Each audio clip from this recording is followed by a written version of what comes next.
Okay, so thank you very much. I'm very happy to be here, and thank you, Catherine, for the invitation and for the nice presentation. I understood that Santa Caterina was one of the projects that you liked more, and then I'm talking about the project Santa Caterina. Even many times I don't really talk about it anymore, because this is a pity, no? But sometimes we like more talking about what we just have on the table, and we are very excited about what we are doing. But really, Santa Caterina, for us, for Enrique and myself, was a very special project. We loved it very much. And it's a kind of a neighborhood project. In a way, we discovered then that in Edinburgh, Patrick Jedds was also kind of doing neighboring projects. You know, living in the place and acting in the same place has a real strength.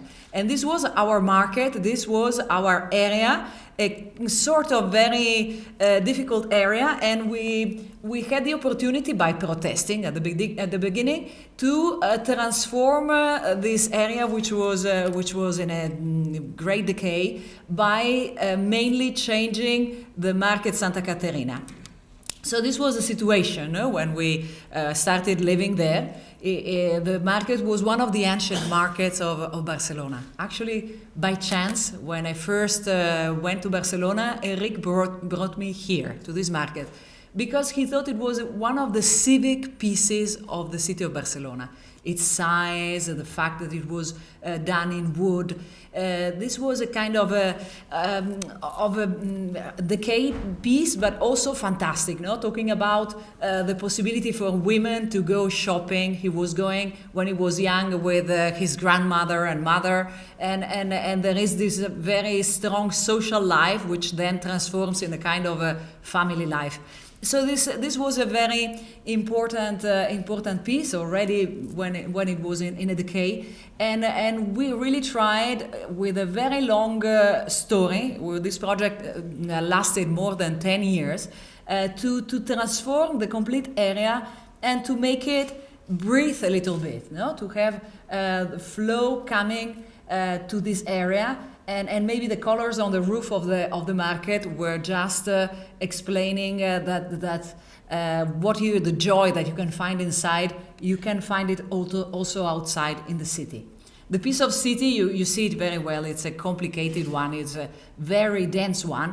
Barcelona was always cut by very strong lines. You know, in 2 centuries ago, this line called Ferran Princesa. Then in the 30s, that very straight line going down from the new city to the sea. And then in front of the Market Santa Caterina was supposed to be another line, another avenue, cutting and destroying. And that plan was remaining on the map, remaining on the paper, and was never done. Never really done. Only in pieces in front of the market in a very bad way. But this provoked that this piece of city, which was already very dense, became kind of impossible to live. No, because nobody was taking care of the building, knowing that they would be destroyed probably and changed. So we started really as a kind of a conversation with the city. To say, okay, what we can do in this moment. It was a very special moment where here is behind the market. They were thinking really to throw everything down using some European funds, and they really were not very sure about which plan rebuild. They didn't really have the plan, and in that moment they had the money to do it. So destruction was going on before having a clear idea about which construction had to happen. And in this situation, we started to act as neighbors. Started to say, okay, maybe we can do proposals for this part of the city. And the proposal started as a kind of a cardboard model, really kind of reproducing from the plan of the city what was the city, reproducing the destruction while they were going on, and in the destruction trying to make a substitution, having always the criteria that the new volumes that would happen there would be always touching the old volumes, so that there would be a kind of a relationship, a strong relationship, which was not happening when they were doing the big cut in the city. So in a way, that big avenue which was planned at the end of the 19th century or the middle of the 19th century had to become a kind of a more narrow street, a kind of a street for neighbors, and the market had to do that, to come out and to become a sort of building more present from the cathedral or from the Via Laietana, from the more public spaces, not so hidden behind, and really to reinitiate another type of feeling, of a place dedicated to the people, with things happening on top, and where the market was kind of maintained with arches, which were meaning that the same activity of selling could happen inside and outside. Actually, market in Catalan is plaça, and it's the same name as a square. It's a very big thing because, of course, the activity of selling was at the beginning in public spaces, in piazzas.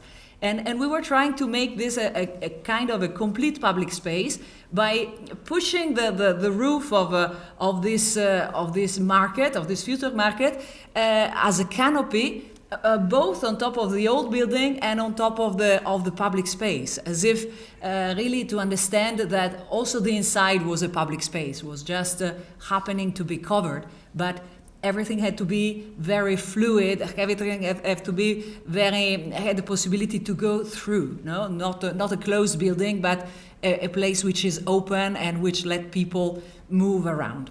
And of course, we were absolutely impressed by the beauty of going inside the market and buying. And this was a real incredible thing to me the first time I went to Barcelona. And then we tried to cast this for the city, this fantastic feeling on top of the roof, in a kind of something which at the beginning was a joke and then became the real thing. But that thing was very much at the end of the project. At the beginning of the project, which we were making a lot of materials, which I don't have most of them here, which were about investigating, discovering, for example, that this market was built on top of a monastery, which was my view is not anymore here. Can I do something? Okay, I touch it and it appeared. So the market was built on top of a monastery. This is also part of the violent history of this piece of Barcelona. Monasteries were the only places where people had space. In the rest of the city of Barcelona, people was living in terrible high density conditions. So they were always kind of invading monasteries, killing the priests. A lot of hate was starting in this sense. And at a certain point, the state took advantage of that and made a law which permitted the state itself to take the properties from the church and transform them into kind of civic properties. So this happened in Santa Caterina, and we were very interested to remind the beautiful Gothic monastery, as beautiful as Santa Maria del Mare, a fantastic one, which was not recorded. It was destroyed, consciously destroyed, and very little drawings were existing. So we were overlapping our project with those old drawings in many times. And finally, at a certain moment, we had this incredible vision appearing on front of our eyes. No? It was the first time that those cements and those crypts and those things which were under the ground for many centuries were looking at the city, looking at the light again, and we were kind of in a moment of difficulties, of course, no? We knew that we would have found the monastery of Santa Caterina here, but it was really impressive when things started to be there together with the city. No, it was a very impressive moment, to have this contemporary of many times of the city being there in the same moment, and also this kind of discovering from the people which were buried inside of how Barcelona was changing. No? Many corpses were cleaned by archaeologists and then taken out. I don't know very well where, but it was it was very incredible, no, to go on site and to see all of this and all of this together. No, it was a cemetery of humans. It was a cemetery of architecture, of a recent architecture. And in the same time, we were trying to transform that into a place with a new life, a place with where irons and ceramics and pieces would give again a kind of a fantastic life to the place. So we studied this roof, which was a kind of a canopy. We had no idea very many years about how the structure would be. At the end, it was a kind of 3 arches, which gave the possibility on 2 lateral beams, gave the possibilities inside the market not to have any pillar, so that nobody would protest. And then this fluid geometry on the roof was sustained by this very strong geometry of the 3 arches going in and out of the roof, so that sometimes you could see it from the inside and sometimes they were disappearing. This was a beautiful moment where this very big structure were appearing in the site of Santa Caterina. But Santa Caterina was, we were living this next to the Scottish Parliament. They were under construction at the same moment. And Santa Caterina was really so artisanal, so very much in relation with people who was working with hands, who had very good craftsmanship and were not afraid to arrive to very, very big and difficult scales. So, for example, these people of the iron structures, they were absolutely fantastic and doing gigantic efforts as if it was a normal artisanal craft. And also the wood of the structure was done by small places with sometimes like 2 or 3 people working, who were able to create all these different shapes, which were then covered in wood again, and then on top of the wood, the ceramic would arrive. The ceramic was, at the end, we accepted, this kind of game that we did about having the same fruit and vegetables on top of the roof. And this was possible because also we had a fantastic ceramist. And once I asked him, how many colors can you give me on the roof? And he told me 12. I said, oh no, please give me more. And you see really, he did a fantastic work. No? He could give me 67, and at the end I think he could make more. He made a fantastic work of nuances in order to reproduce that drawing of what you find inside the market as fantastic as possible. And then together we decided that the geometry for covering such a complex geometry, the perfect one was the hexagon. And then hexagons of the same color were assembled together, and then with this little plan, you see, in a very, very simple way, the people were going on top and saying, now is number 4, and they were bringing number 4, and then they were putting together with Sika material these hexagonal pieces, putting them together and being on top of this roof of Santa Caterina as on top of mountains. So sometimes they had to put pieces of strips not to make the new thing falling down, and then they had to take out one by one. and also to solve some little geometrical problems, but there were not so many of them, you know. Very, very surprisingly, most of the time, all the hexagons were meeting each other in one of the best ways. And here is really like doing mountains. These are the workers with ropes and going up and down in the mountains of the roof of Santa Caterina.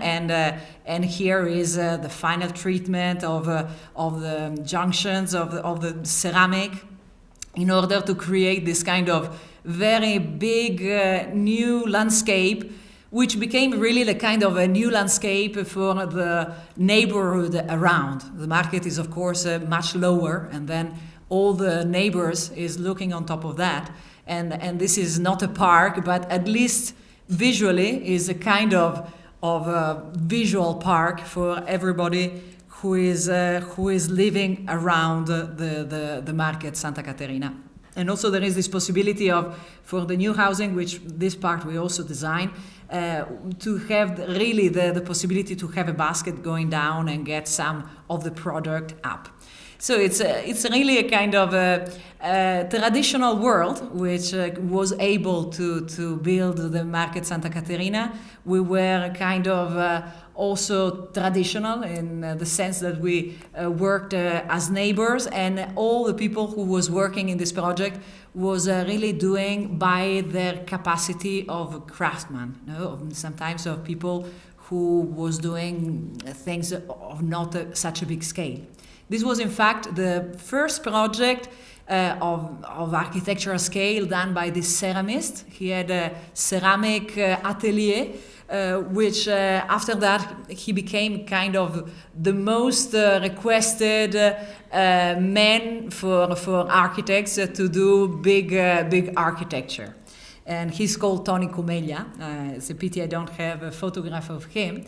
But I'm touring you a little around the market Santa Caterina, while little by little he became alive. Complex which has housing, parking underneath, has the market, has the public space, has the archaeology, and which is very, very much tied with our family.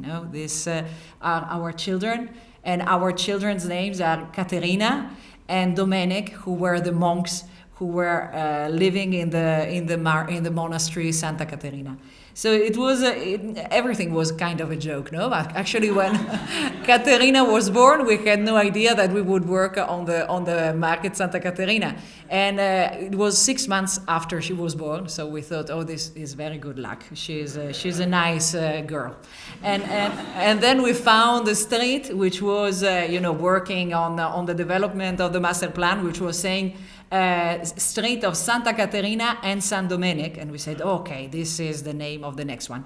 And the next one came immediately, so we thought that everything was absolutely magic. And this was our magic project, which is very still around us.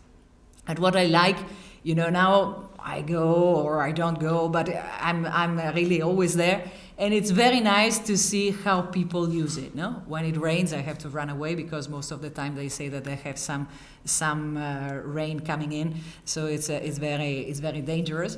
But people don't notice, and they use it very naturally. I think it is really a place for this very complex and socially complex piece of city where people. Don't really mind about the new architecture. They appreciate it and they use it. And sometimes when they use it, they get socially positive things like becoming friends while making skateboard or things like that. So in a way, this was a very nice consideration also about working in public spaces, and it was a project which is very, very, very, very deep to us.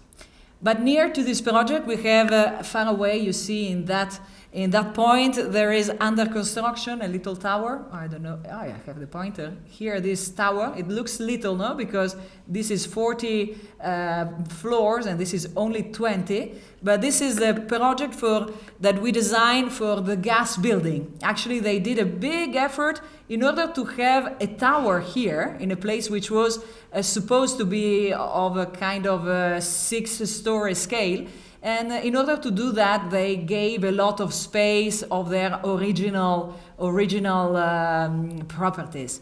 But what we did, instead of giving a kind of a very symbolic and visible thing, we did a building which sometimes is really totally invisible. No, I love these photographs because you notice the building only in the shadow.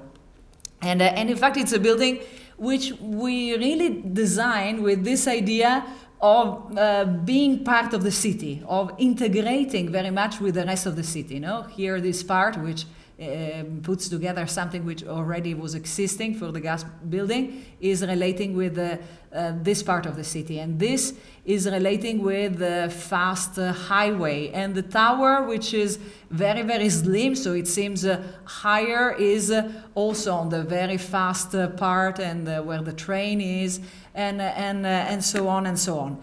And this makes that the building is changing from every point of view. So it's a kind of a symbolic building. It's the building that the company wants very representative, but in the same time, it's a building which is changing from every point of view, which is always kind of different, and which is mainly public. You know, they high-rise building usually have the difficulties that when they meet ground, they become kind of exclusive. But with this building, we did our best to make it really become part of the public space, or to create the public space. And in fact, this street is going through it, and it's really the main lobby of the building itself. So the building is kind of letting people, all sorts of people, coming in inside or in the middle, and going through and have a public space all around. And it's a kind of a building which is also kind of disappearing because of the scheme that we have been chosen. And also another project that we have been doing deals in Barcelona with public space. This was a project which was criticized in Barcelona because it was the first time that Barcelona was calling Jerry Hines, a promoter from Texas, as you maybe know, and this was his first project. We were designing here all the lines that were happening on this site, because this was an industrial site, then an abandoned site, and then we tried really to find the transformation, the future transformation of the park, making more lines on top of what had been existing in the place. And Jerry Hines had could build very, very high rise, but in the same time had to give the remaining space to the city itself and to pay for this public park. And this public park had to be a kind of connection, the first connection between the city and the sea, which is down here. So we thought that it would be very nice to introduce the natural space little by little by making kind of hard pavimentation near the city, but also making this flying green on top of the head. Here is not yet growing, but it will. And here you have all this kind of built natural environment. So here we were kind of doing this artificial naturality, you know? And we were provoking kind of vibration by having all these lines or all these tiles that we did expressly with special photographs on top of these vases, and then the vegetation which will grow, and also this water. Everything was kind of thought as to be a special type of nature, which is going together with this strong city, which is going around, and it is very much dedicated to children to play. There are different sorts of playgrounds, and also to everybody, to every kind of public. And for example, I love these photographs because they were brought in our studio by a woman who told us that she was attracted to the place by the special vibration that she saw in the place. And in fact, in the photographs you see that it's a very, very special photograph, and the place becomes very, very special, full of vibration, full of colors, full of lights, especially she's attracted by the water. And the fantastic thing is that this woman is a nearly blind photographer. So she has a different intuition in looking at things, and it was really beautiful that one of the best photographs she had been doing were about the Diagonal Mar Park. I don't know, maybe I will be too long, so I don't know. These are other projects which I cannot explain in detail. This is in Vigo, in a mountain in the north of Spain, in Galicia. And in this mountain, we had the difficulty to help the new dean to create a kind of civic place, a place for the students to stay. And this is not so easy, in a mountain. You really have to find a piazza, a possibility to walk on the same level. And to do that, we use the buildings and becoming part of the landscape and a lot of movements of the earth, so that really we had a kind of a transformation of the place where the building were helping in transforming this place from a kind of a wild mountain into a place where you can socialize and stay and be. And the Scottish Parliament, of course, was to us the project where landscape was helping in making the project. We actually started this project, which we thought was extremely difficult, in the center of Edinburgh, at the end of the Royal Mile, just where the castle of Holyrood stands. We thought that the first gesture that we could do would be to make a kind of a big amphitheater, but in the earth, like coming from these beautiful mountains that stands here, Arthur's Seat, and becoming the first possibility for people to meet. And that on top of this amphitheater, we could put the other rooms where the actual debating chambers or small chambers for meetings would take place. And this would be a kind of a complex which was integrating also part of the historical architecture, which we could have thrown down, but we maintained with a lot of difficulties, but we maintained it. And this is creating a kind of a stop in front of the rest of the city in order to maintain an internal courtyard, internal garden, and then all the debating chambers are kind of going one next to the other, so that you have a geometry which is not hierarchical. No, this was very important to us. We were saying, okay, this is a building for power. It's a parliament, but it will be not a hierarchical building. It will be looking at the maximum as a democratic building, as a building dedicated to people, where people can enter and participate to the political life of the building. And so, in front of the Holyrood Palace, we opened this piazza, which was not existing before, and this piazza is telling to everybody that this building is a kind of a public building, open with a pergola, inviting you inside and making the public go up into the debating chamber and participate together with the politicians, participated to the debate. So this was a very difficult project. I mean, I think it's It's a very difficult geometry. It was a project Enrico Miralles was more designing desperately before he died. And this space was one of the last spaces which was designed. Actually, we were already under construction, but the politicians were deciding that they needed more space. They actually didn't know how they would work because they never had a parliament before. And they were discovering things and asking for new parts of the programs while we were already under construction. And this is a kind of an invasion of the garden, a partial invasion of the garden. And I like very much that this is becoming the real heart of the building, putting together all the parts and also the historical part. And it's a kind of a garden pavilion, very kind of informal, which becomes the heart of the Scottish Parliament. And now I don't know, I will go a little fast, but it's a project in Hamburg which came after our experiences in the Diagonal Mar Park. Hamburg is a beautiful harbor city, as you see, fantastic big.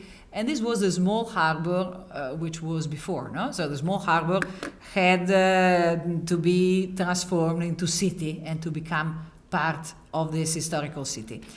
And we won the competition to transform these very big spaces, which in principle were dedicated to boats, to dedicate now to people. So we did a big effort to make everything appear easy, easy arriving to the water, even if it's a very dangerous water and the city is 8 meters on top of the level of this water.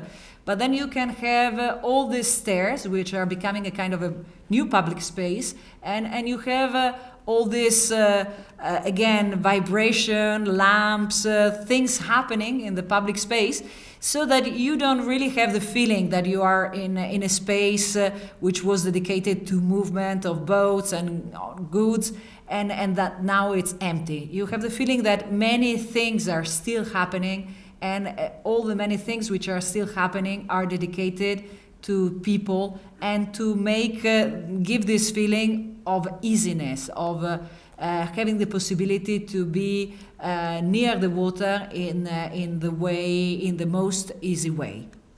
So this project is a project which, of course, we are from Barcelona. This is Hamburg in the north of Europe.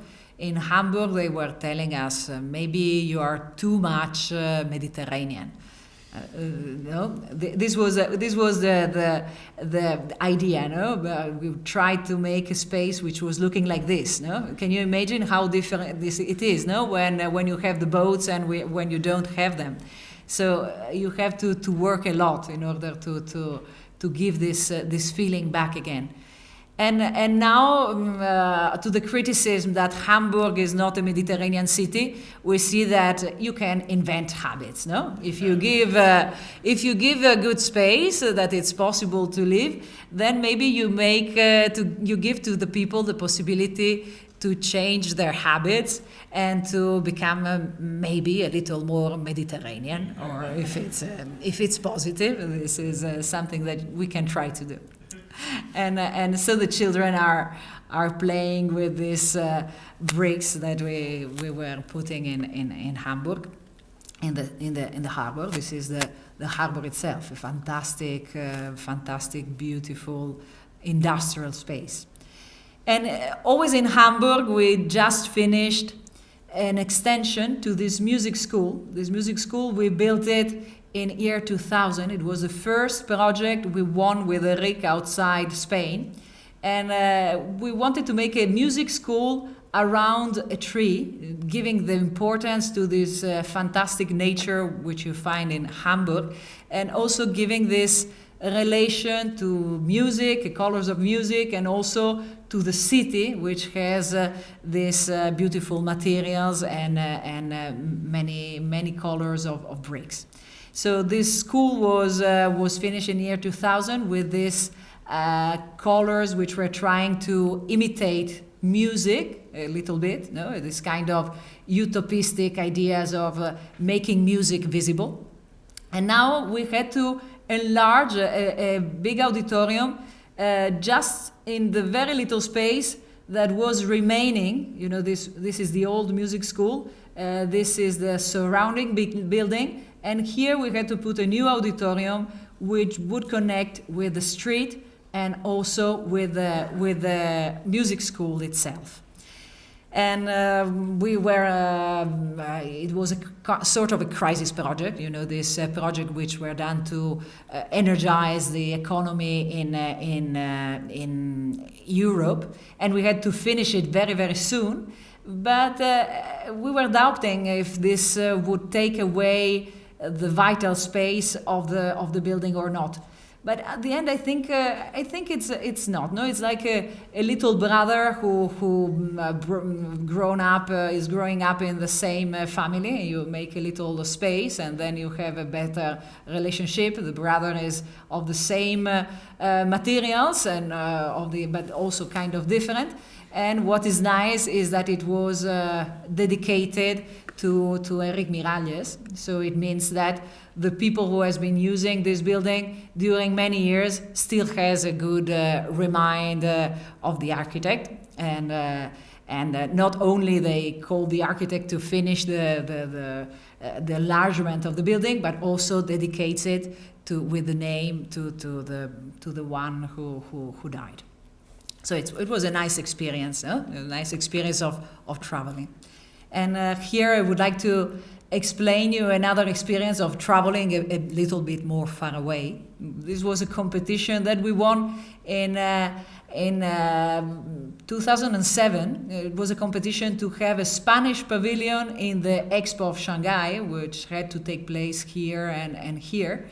And of course, we thought that this is impossible to win, no? But we were proposing a pavilion which was dynamic. It was not totally mimicking anything, but was a little dynamic, like this dancer, let's say.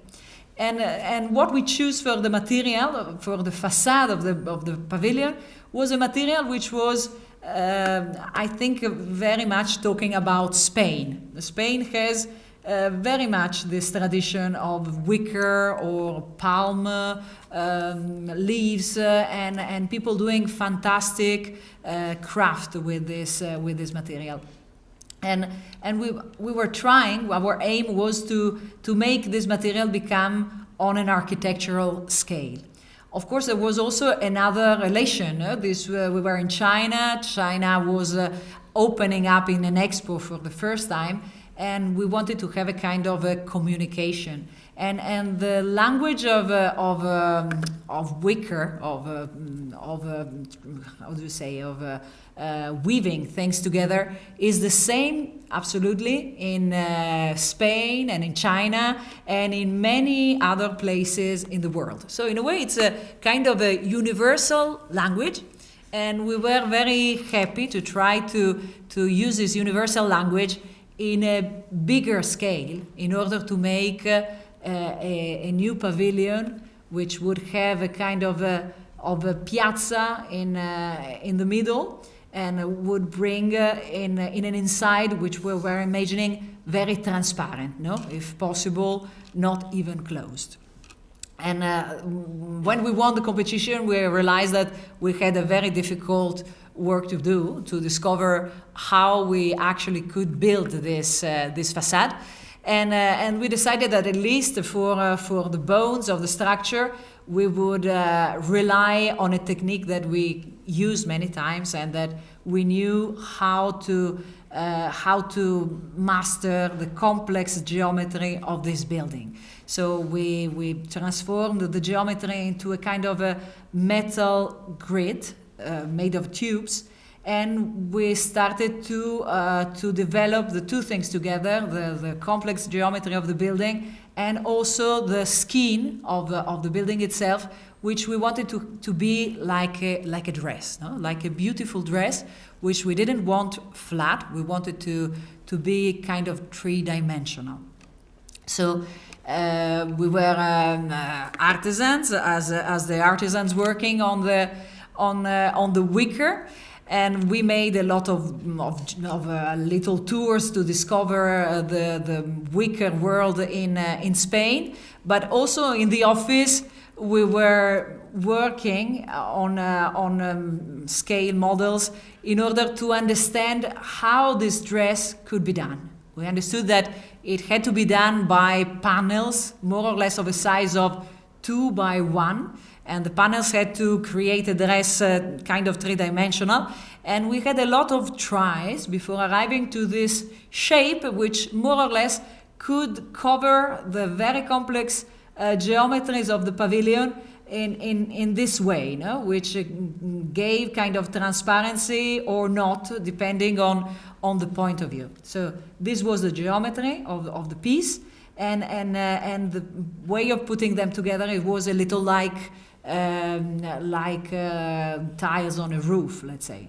And here we were in contact in Barcelona with people producing wicker, and they were producing the prototypes, which were then brought to China so that they could reproduce the prototype themselves. And here we are trying to make with the different colors that you can obtain with the wicker. We were trying to make a kind of a big writing on top of the Spanish pavilion, so that it's a kind of a beautiful wish, which is written on top of the pavilion. Nobody can really read it because it's too big. It's absolutely enormous. But it is. No? There is this writing as a calligraphy. And maybe the only ones who can read this calligraphy are the elements, the natural elements of China, of Shanghai, the wind and the rain and the sun, which would wash or dilute the colors little by little. And this is the plan of the Spanish pavilion. And of course, one of the important structural elements of the pavilion was the people.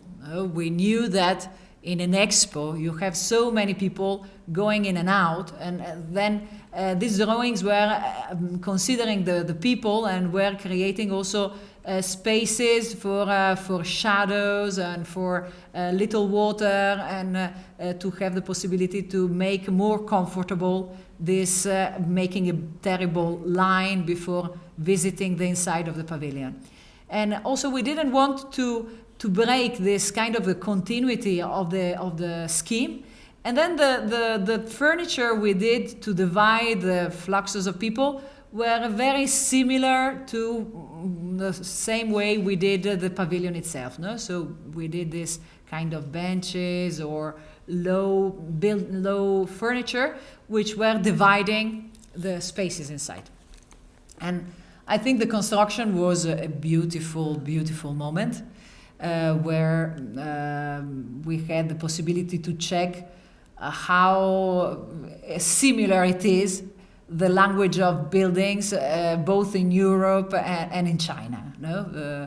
Here in China, you still find more natural material used as tools in the construction, but the kind of ability or capacities are very, very similar. Also, the habits of the workers, that they make a nap during construction.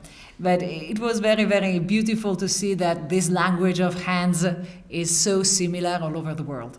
And the place where this was very, very evident was where they were producing the 8,000 panels that they had to form the facade of the pavilion outside and inside. And they were kind of, they were very happy because in a way it was the first time that they were building something made with wicker or with this technique for a big construction. These people were not used to have their products being used in architecture. And this made them very, very happy. So you see here, this is the moment where they are preparing the structure to receive the panels. And little by little, the panels are appearing. And then the structure is covered with this new dress. And more than a dress, it becomes like an animal in itself, no, a kind of an alive animal which changes from the point of views and also changes with the different weather and had a smell.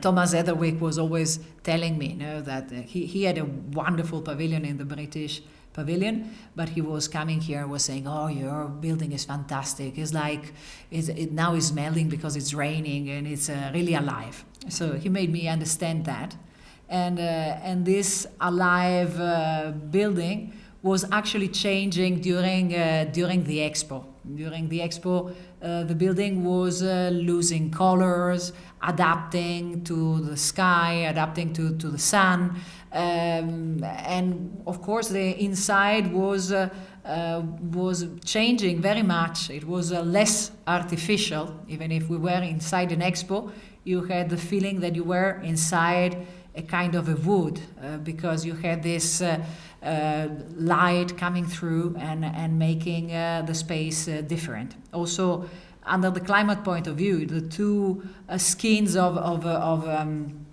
wicker are really making the space inside more protected, so that in winter, now that it's still there and it's not heated, it